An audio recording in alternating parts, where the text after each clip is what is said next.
অতিবৃষ্টি ও ভারত থেকে আসা উজানের ঢলে গত আগস্টে দেশের পূর্বাঞ্চলে দেখা দেয় ভয়াবহ বন্যা। সেই বন্যায় কুমিল্লার ব্রাহ্মণপাড়ায় পানির নিচে ডুবে নষ্ট হয় পাকা আউশ ধানের ক্ষেত।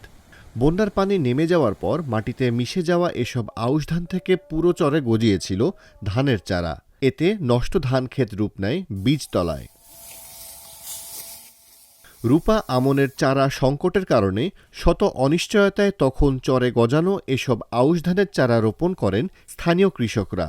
চরে কারোর কোনো নির্ধারিত কোনো বীজতলা ছিল না, যার ফলে যার যেখান থেকে ভালো লেগেছে সেখান থেকেই ধানের চারা তুলে নিয়ে জমিতে রোপণ করেছিলেন স্থানীয় কৃষকরা। তবে সেই শঙ্কা দূর হয়েছে এখন, ফলন ভালো হওয়ায় খুশি কৃষকরা। ডলাওনের পরে এই ধানগুলা মনে করেন মাটিত পড়ছে, পড়ার পরে এই আলিগুলো উঠছে, উড়নে আমরা সরেতে আইনা এই ধানগুলো এই আলিগুলো লাগাইছি। লাগানোর পরে ওখান মোটামুটি খারাপ না ভালো এই ধান হয়েছে। তো মনে করছিলাম প্রথম দিয়ে সেই ধান হবে না, সেই আলিয়ে এখন দিয়ে আল্লাহর রহমতে ওই বীজ ধান আলিয়ে আমাদের অনেক ফলন দিছে, অনেক আমরা লাভবান। বন্যা যেটা লস খাইছি সেটা তো আমরা লসের মধ্যে আছি।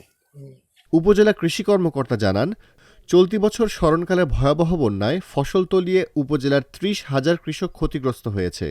কঠোর পরিশ্রম করে সে ক্ষতি পুষিয়ে উঠতে সক্ষম হয়েছে তারা। এই বছর স্মরণকালের ভয়াবহ বন্যার কারণে আমাদের মাঠের আউশ ধান পাকা অবস্থায় ছিল, আমন ধানের বীজতলা এবং কিছু কিছু জায়গায় আমন লাগানো হয়েছিল এবং শাকসবজি প্রায় শতভাগ ফসলই ক্ষতিগ্রস্ত হয়েছিল।